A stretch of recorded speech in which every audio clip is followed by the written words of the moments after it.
Otkar sir, you can start. People will join later. Okay, perfect. Let's start. It's just a very important part of the session. I don't want anyone to miss out, but yeah, we are missing out on time. So let's start. Okay. Hello, everyone. I hope all of you are done with your lunch and all those things. So let's quickly start the module 3 and the last module for the day, which is more about defining the problem, or which is more about ideation and prototype. So if you remember, the first stage is empathize, second is define, third is ideate, fourth is create, which is prototype, and last one is test. So by the end of this module, we'll be able to cover all these four. We have done this. We are starting with this, and we'll cover all these three this particular session. So let's quickly start. Till now, what I have said, till now in each and every session, and in almost every part of our conversation, I have iterated and reiterated that we need to understand the customer requirement and customer need as the first thing whenever we are trying to solve any problem. Then comes this picture and this map. Can someone ping us on chat and let us know who this person is? Anyone? If you can identify who this person is.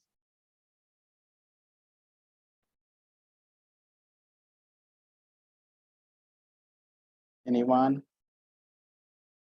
No?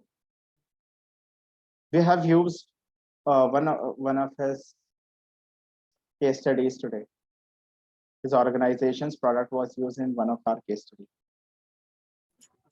Is he Henry Ford? Correct. Who has answered this? Aparna. Great, Aparna. So yeah, he once said that if I had asked people what they wanted, they would have said faster horses. So this entire context, that whatever he has spoken, let's draw some inferences from this. So very first inference is people, customer, they don't know what they want. Okay, so it means as a consumer, customer, we are not aware of what we need. So that's what he's asking. If he had asked people what they wanted, they would have said faster horses. It means instead of car, which is a four-wheeler, people have said horses. So that is what he is targeting to. So it's very important for us to understand a very fine line between going to customer for review, going to customer for validation, going to customer for understanding the exact requirement. But at the same time, we also have to understand that we can't rely on customers' requirement 100%. Am I making sense? So the idea is to make sure that as a product, you should have your own new product development life cycle. Okay, you should always have your new product development life cycle, which means you should always understand what features you are going to bring, for whom you are going to bring these features, who will help most, and all those things. So this will help you to align whatever you have planned with whatever is the need from customer.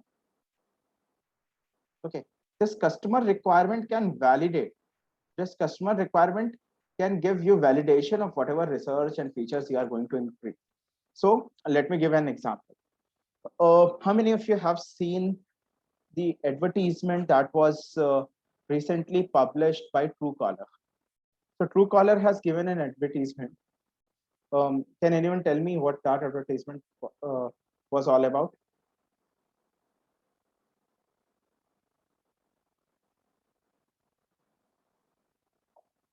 Okay, no worries. We all know what Truecaller is, correct? Okay, so what Truecaller is, they identify the contacts in our in different phone books, and they display the name in case if that contact is not listed in your own contact list. But recently, what they did, they performed an exercise to understand what their consumers need more. Okay, and their product expansion was on the lines to ask people or to tell people why they are calling. Okay, in case if you miss someone call, the person can text you back or the person can tell why that person is calling, and that's what exactly people wanted. So they have an advertisement around this where they have showcased how people from different fraternity wants to understand why people are calling them. So there is a very famous uh, laughable, I would say, uh, context that if it's a textable thing, don't call in corporate. So that's how you can place this entire understanding that we have to validate our findings from customers, but we can't 100% rely on customers every time. No, a big no. You can rely on customers. You can never neglect, never overestimate the findings, but don't 100% rely on customers. Let's see how we can do this. So now we are into second stage of design thinking, which is define. So what is define? Define is nothing but the process that brings clarity about the problem. Okay, so here we have problem statement. Okay, now we have to define that problem statement. There are several ways. There is something known as 5 why. There is something known as deep dive technique. So you can always define the problem statement based on uh, different sort of I would say different sort of mechanism, different sort of methodology. Okay, so this process is all about bringing clarity and focus to the problem space. Sorry, my bad. So this problem space is actually the problem definition. So when you put together the information, so let's write down here. When you put together the information that you have collected, uh, that you have gathered during empathizes the previous stage, empathizing with customer, then this will help you to analyze your observations. This will help you to analyze and synthesize in order to define your core problem. Okay, that you and your team has identified from the exercise that you have done. Okay, you should seek to define different problems in such a way that it in end always focus to humans. So whatever problems we are doing, it should always focus to humans, and that's how we call this entire uh, design thinking as human centered. Okay, so if I draw the diagram, so this is problem statement, and this has to be human centered. Okay, this has to revolve, human has to revolve around it. That's how we should define any problem. Now let's understand what are different traits of good problem statements, or what an ideal problem statement should have. Okay, so the very first thing it should have is it should have a point of view. Okay, it should have a guiding statement that focus on insight, particular needs of particular use and composite character. So it should have insight, as in it should have facts, figures to support your, and it should always cater to some need, and this need should be human. Okay, this should solve some human problem. Okay, so that is one. Second is right challenge. Oh, I have written a lot, sorry, you won't be able to read it now. So Right challenges based on the understanding of people and problem space. The challenge to hit. You have to identify what is that particular challenge that you have to hit and that you have to solve. If we keep revolving around a wrong challenge every time, then we might end up solving something which is not necessary. Okay, so let's again take the example of COVID distribution. The right challenge to solve is very important. It's not about the the challenge might be somewhere around communicating the vaccine, how it can help us. The challenge might be on supply chain. The challenge might be on different aspects. It's very important for us to define the right challenge. Okay, and that always comes via insights. We have already spoken a lot on insights. So this entire piece will help you to define a human centered the problem statement uh, that should ask people or the team that is trying to solve problem to help, rather than just focusing on technology or monetary returns or product specification. So if someone wants to ask you, okay, as a let's just if anyone wants to take snapshot, please take it. uh, then I will discard it. Okay, let me add one new blank screen. Yeah.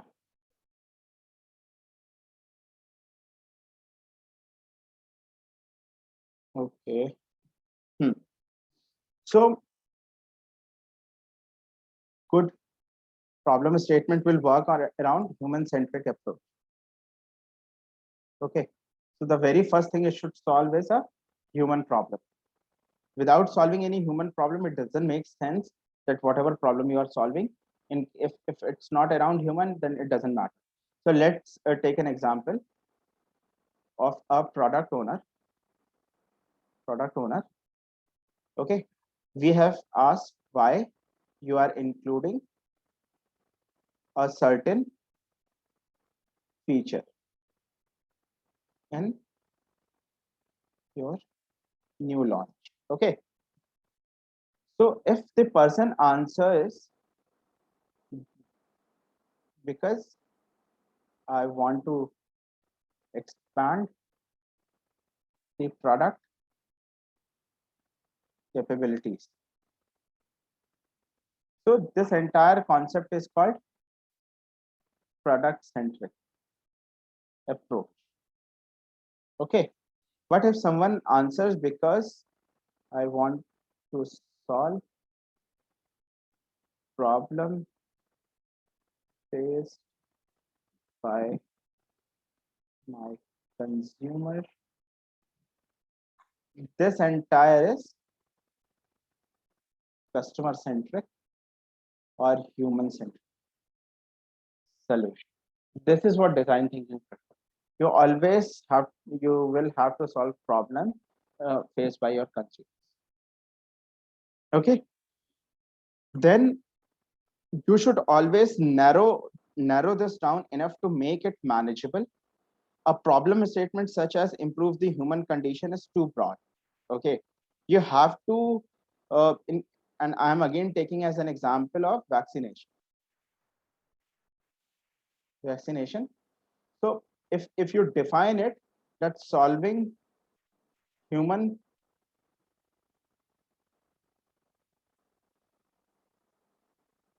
okay, let me go back to the screen. Solving human problem by enhancing conditions. Again, you will say that I have included human and I have included enhancing condition as a target problem. No, this is a very broad example of a problem statement. This doesn't work. This definitely won't work. You have to create a structured problem. You have to narrow it down. Okay, you have to use verb driven action oriented verbs. Okay, you have to begin the problem statement with a verb such as create, define, adapt to make a problem become more action oriented. Okay, so in a nutshell, if I want to define what a problem is or what a good feature of problem look like, so what I'll do, I will add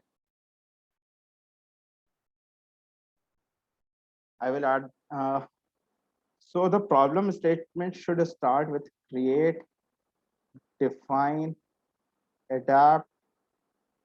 Then your statement should follow whatever is the requirement. This is if you structure your problem statement in such way, then this will become action oriented. Okay, action oriented problem statement. Understood? So this is how we should work on any problem statement. This is how we should work on defining any problem. So then comes a question, which is how might we? This question will take us from define stage to ideation. Okay, so this question will help us to just a minute. Let me. So from define to ideation. Okay, so let's go to ideate. What ideation? This is the simplest, easiest stage of design thinking. Ideate or ideation is nothing but your chance, your opportunity to convert the problem statement into as many solutions as possible to generate the solution concepts. Please note, it's only talking about concepts. It's not talking about actual solutions. Okay, so there is a difference between a concept and there is a difference between a solution. So it only talks about the concept of different solutions. Okay, so let's deep dive and understand. During third stage of this third stage of design thinking, the designers are ready, or when I say designers or the problem solvers are ready to start generating ideas. You have grown to understand the users in empathy. You have understood their needs. You have defined the problem. You have analyzed the problem in definition. And now with a solid background, you and your team members or you or your students can start thinking. So there is a term known as think outside the box. Okay, so to identify new solutions, to identify new alternative ways to solve any problem, we can always start to look for alternative ways of viewing the problem, how we can view the problem. There are hundreds of ideation techniques such as brainstorming, brainwriting, or you can even create a low fidelity diagrams or stamper and all those things. Brainstorm is one of the good techniques that typically helps a set of people to solve any problem. Okay, so let's suppose we are solving the same case of vaccination in India. Okay, let me bring this screen up. Otherwise, I will have to opt for a new writing screen. Okay, so in ideation stage, what we'll do, we will try and identify whatever possible solutions we can think of. Maybe we can import, increase, we can increase the production, we can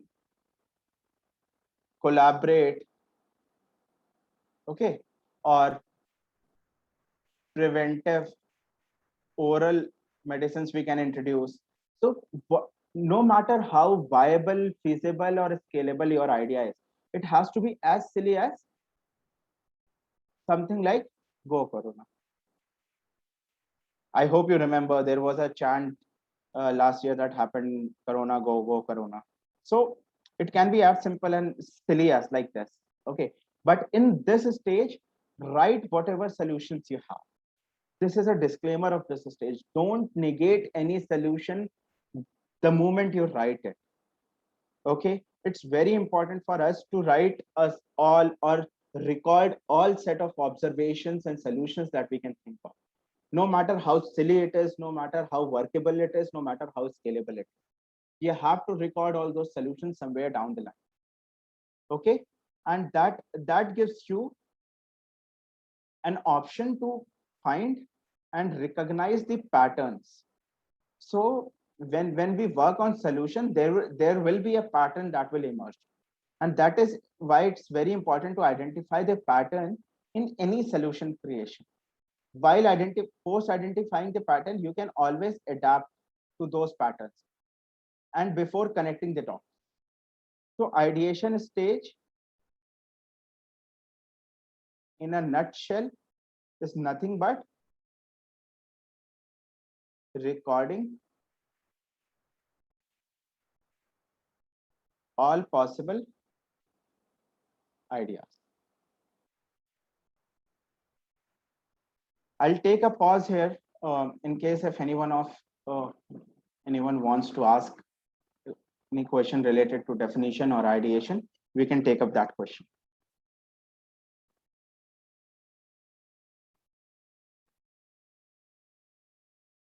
Please unmute yourself and ask the question.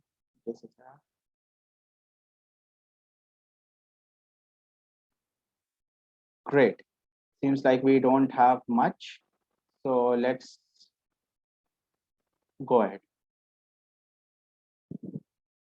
Okay. In case if you want to take a screenshot, you can take it.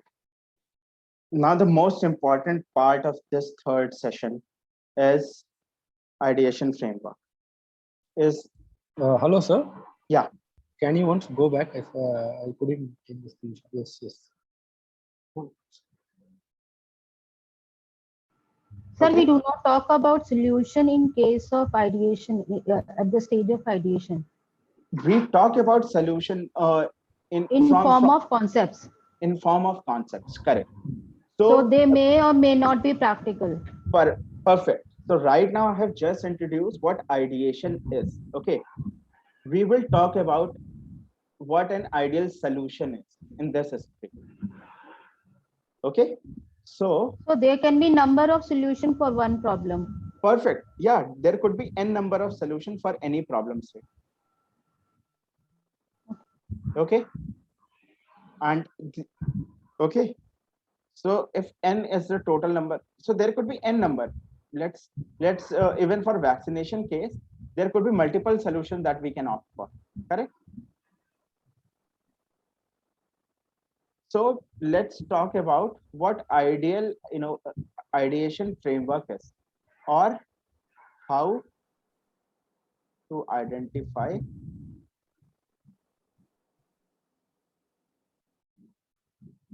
the perfect solution. We will talk that in this slide. Okay. So there are three factors. First is desirability, second is viability, and third is feasibility. Okay. And this particular spot is what we called sweet spot of innovation. Okay.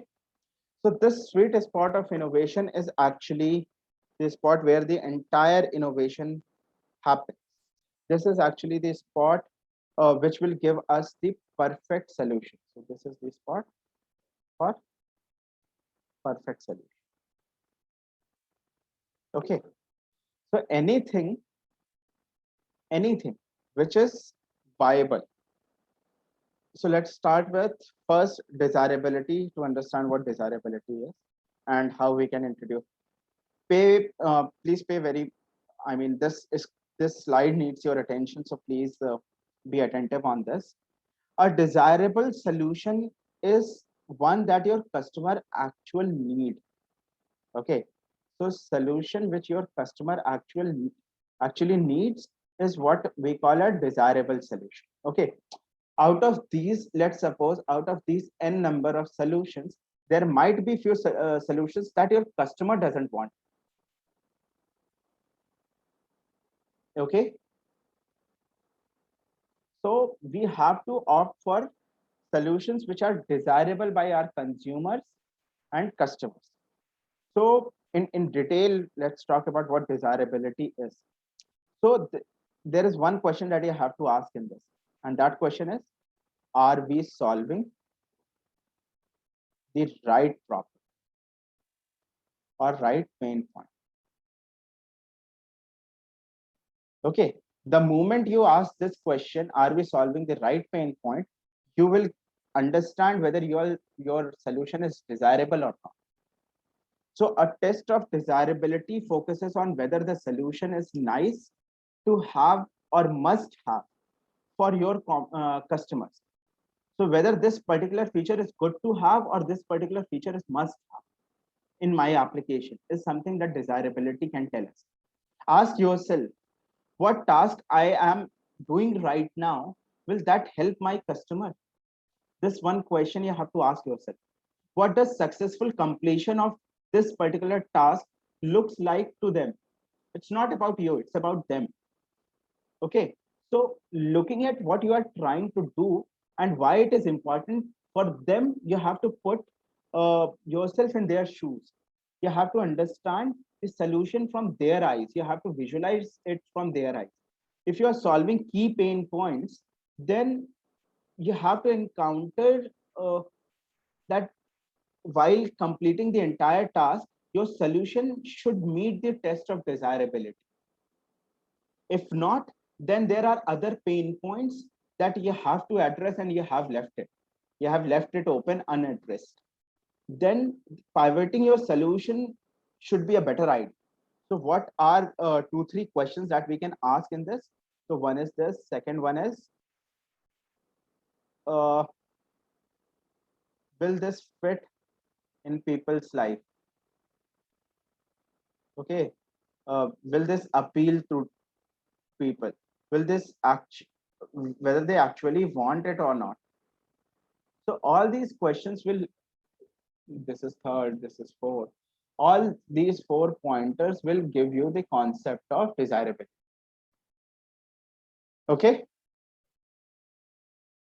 now once we identify whether the solution is desirable or not, we have to check whether the solution is feasible or not. When I say feasible, a feasible solution is building on the strength of your current operational capability. So let's suppose if I have to vaccinate the entire country, it can be done in 3 days. The only condition is that the amount of vaccine required, the amount of shots required for it should be available.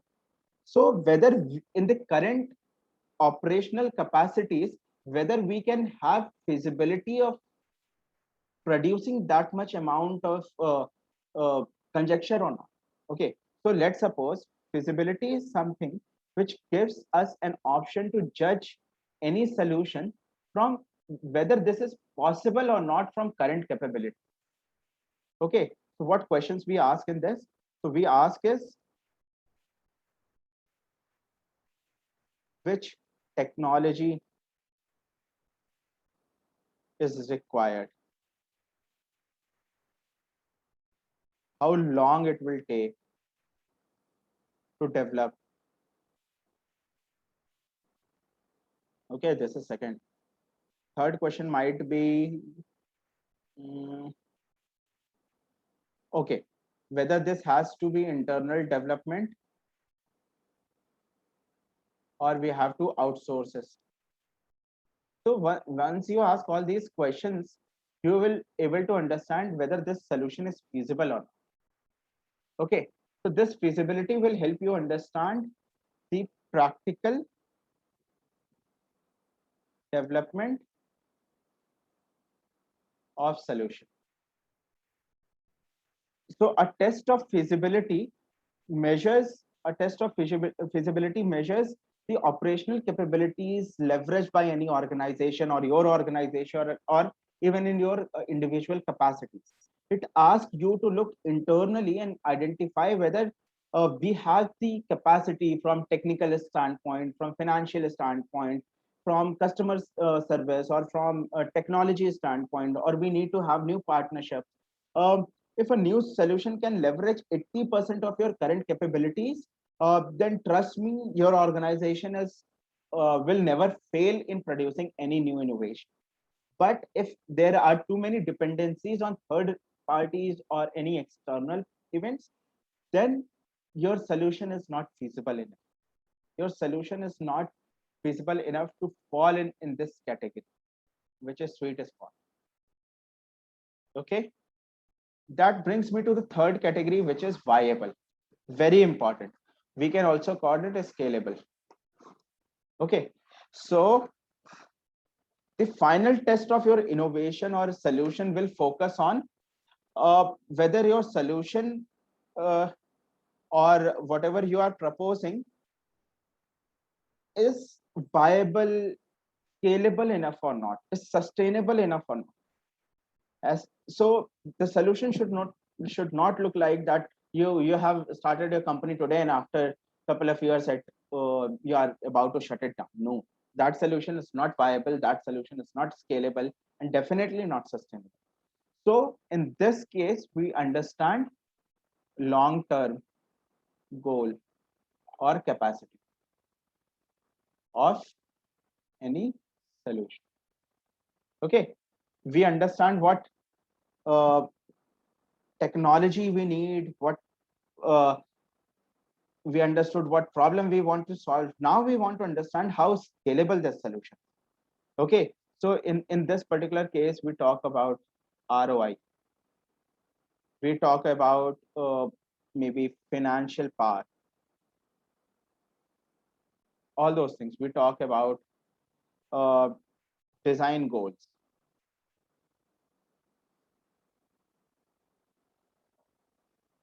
Understood? So this, once desirability, feasibility, and viability falls in place, you have something which is known as sweet spot of innovation. So let me summarize this screen for you in order to help you understand this entire concept in a better way. So this zone where the actual needs are identified and satisfied, the business has access to technological possibilities. The business have access to satisfy the user needs, and the business goals are also met. So if any of your above conditions are not met, then that solution is not the solution that you have to opt for. So I think someone has asked me a question few minutes back that in ideation stage, we can look for as many solutions as we want. So I hope this has cleared you how to choose one solution from all ideation concepts that you have created in this system.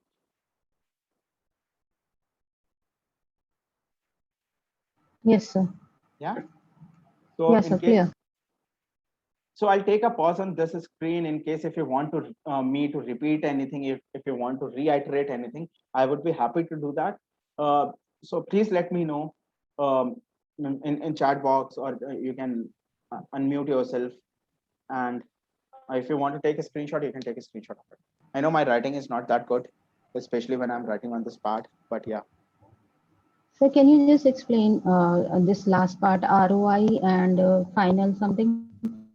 Okay, so Because my net ROI, was a little unstable. yeah, so ROI is what is your return on investment. Okay, so let's suppose if you are financial aspect, if you are investing 1 million, then by when the breakthrough will happen, by when you will start making money, by when you will start making in profit. Okay, so that is ROI. And then financial budget or technological budget or something, whether you have financial power to solve this or not. India wants to vaccinate everyone, but whether we have capacity to buy vaccine for 1.5 billion people, no. So that's how the financial capacity is considered. Okay. Yeah. Anyone else? Any question, guys?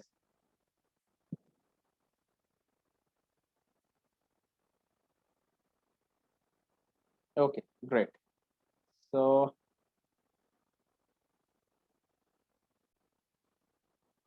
hmm,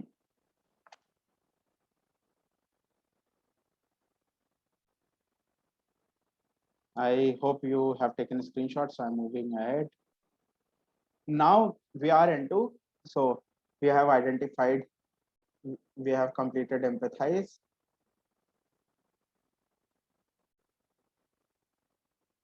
We have completed define.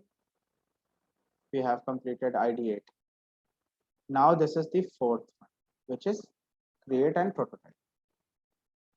The second part of this entire training is additive manufacturing. And that is pretty well related to this prototype stage. So whenever you will go into this stage of training, you will understand why prototype, how prototype is created using 3D printing and all those things. But right now, let's understand why we have to create prototype. What is that we want to achieve by creating prototype? So let's understand what prototype is. So prototype is an iterative generation of artifacts to answer questions that you get closer to your final solution. So let's suppose if you are creating a product, so your prototype could be low fidelity prototype, could be an application, mobile app. Okay. In case if you are creating a service, so service blueprint. So this could be your prototype. Anything could be your prototype. Sometimes your prototype could be just sketch. Sometimes it could be XD wireframe. So to understand, when prototyping a business, start by asking the right questions. Okay, so it means you have to determine what assumptions you have taken to be further true to what solution you are creating. Okay, so prototyping is an experimental. There is no one rule which says that 100% correct prototype you only achieve in first stage only. No, definitely not. So prototyping is an incremental stage. You will increase something like this, and then finally you will be able to reach to the height what is expected. So this is an incremental stage by stage incremental process where the problem solving team implements ideas into tangible forms. So there is something called tangible, there is something called intangible. So this tangible means which you can feel, or which can give you some sort of experience. Even intangible can give some sort of experience, but the tangible is which can be measured clearly. So when we can give some tangible structure to any solution, that is what prototype is all about. Okay, teams build prototype of varying degree fidelity to capture the concepts and test it on users.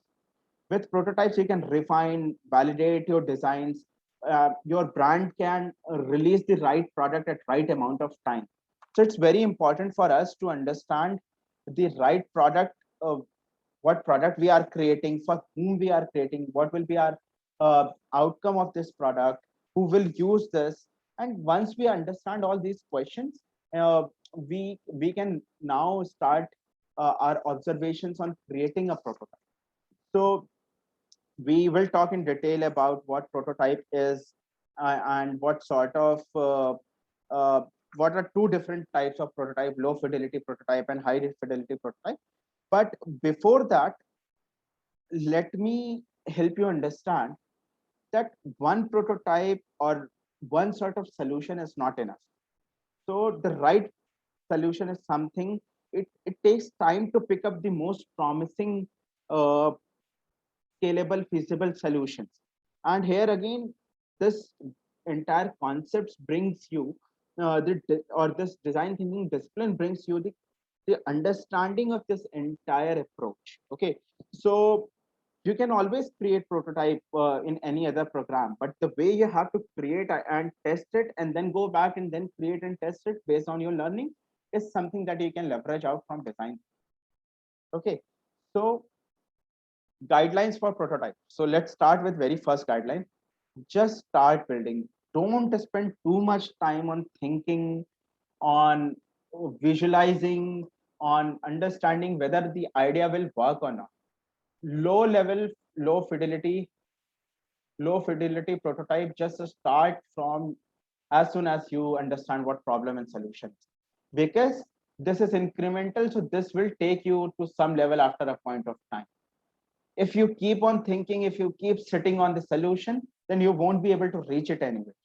This means if you have any uncertainties about what you are trying to achieve, your best bet is yet not identified, then creating prototype will help you, because that will give you an exposure to think about your idea in concrete manner. Okay, so and potentially you will allow your brain to think uh, on solutions from different angles and on by using different insights, and that is the way you can improve the entire idea. So this is why we always say that just start building and don't spend too much time on thinking, or because prototype is all about speed. The moment you start creating different prototypes, there is a saying which says start early and fail early. So the moment you start early, the moment you will be able to understand what new things you want to add in your product or service, what are the new features, what are the new parameters, or what is that you have to redefine or refine. Okay, so this you understand once you the longer you spend time building your prototype, the more I would say the more attachment you will get to it. And then we start then our mind will start having the fear to fail, and fear to fail is absolute no for this exercise. You should always be ready to fail, because that will give you a learning which can be implemented, and later on the product will be made in such a way that it won't have any loophole. Remember what you are testing for. Always remember what and who you are testing for, who is the end audience.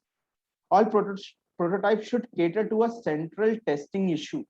It should be us one objective. It should not have 10 objectives around it. It should be always one objective to achieve. Okay, do not lose sight of the issue, but at the same time do not get bound by it.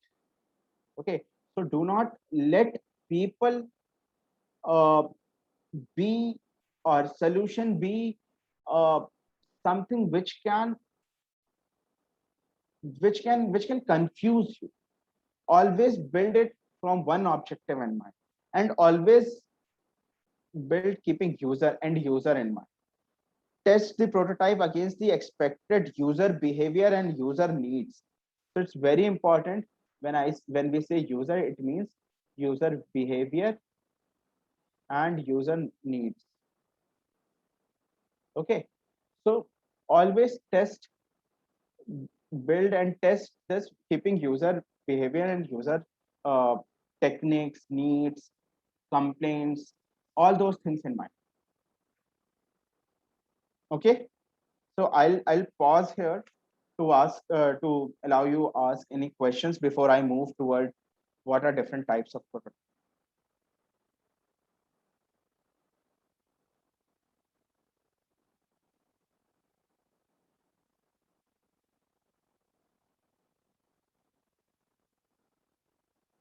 Okay, we don't have. Sir, am I audible? Yeah, you are. Sir, I wanted to understand the difference between the third and the fourth one. Like, remember what you are testing for and build with the user in mind. Okay. What is the difference? Okay. Let me add a screen.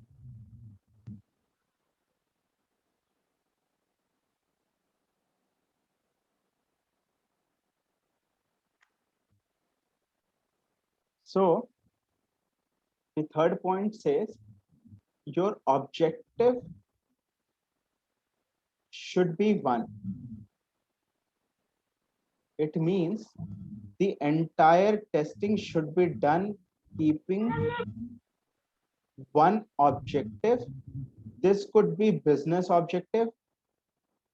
This could be technical objective in mind. So I'll give you one example. So right now, let's take a example of a product launch. Okay, dummy product. As a product owner, your objective should be only to showcase the feature of the product. Have you ever seen Google I/O? How it works? So Google I/O is a place where Google launches all its initiatives, and that is a place where they tell people about their products.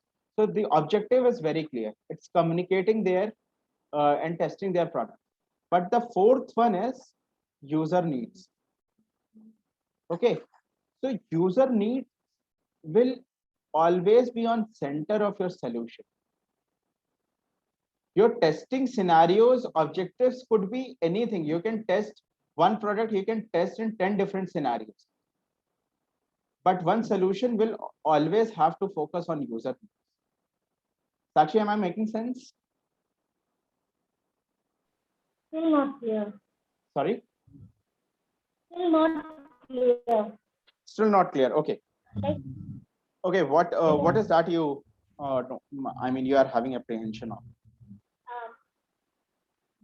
whatever our process should be, that it should be user centric, customer centric. Okay. So what I'm trying to say that objective could be technical also. Okay. Okay. So it means you can test your application on different browsers. Okay. So this will have Chrome, this will have Mozilla, this will have Firefox and Mozilla, this will have Edge, Safari. Okay. So this is your objective. But the end user is application should launch on all browsers. Okay, this is end user need. Okay. Now you understood? Got it. Okay, great.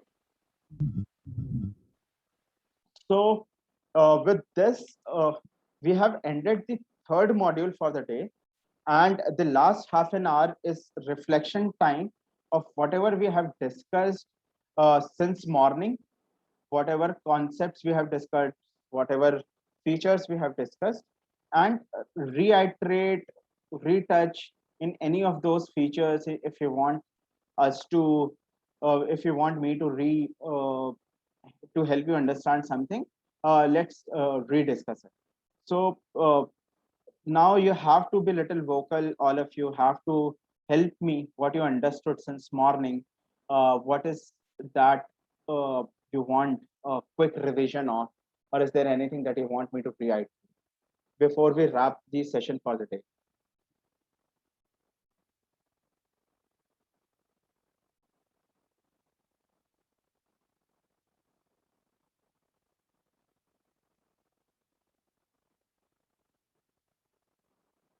Hello. So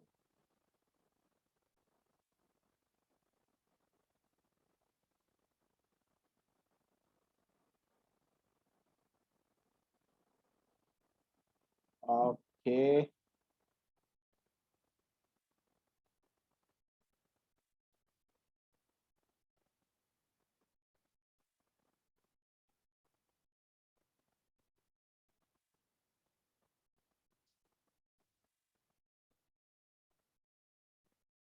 I think I. Hmm.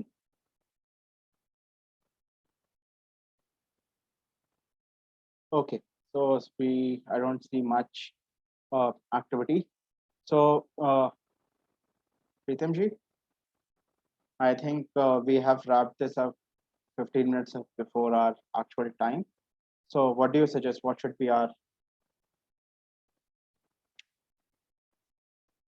due course of action on?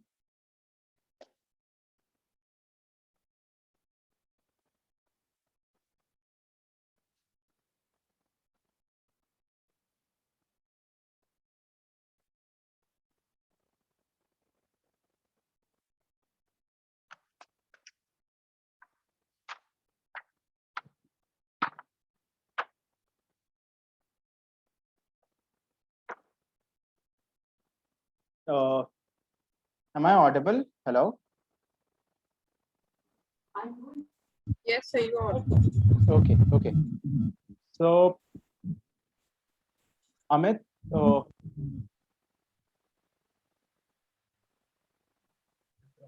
first question was,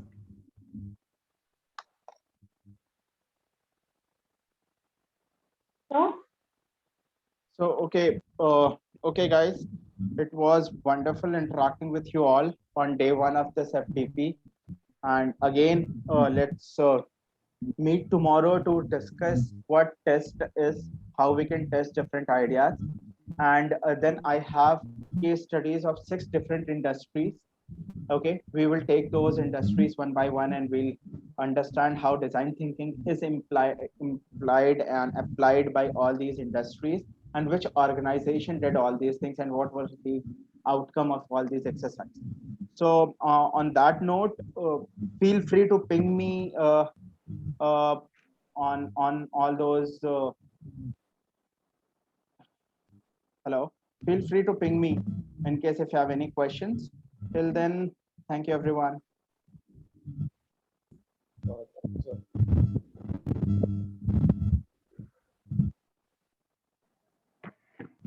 Thank you, Utkar sir. Yeah. And there is a link in chat box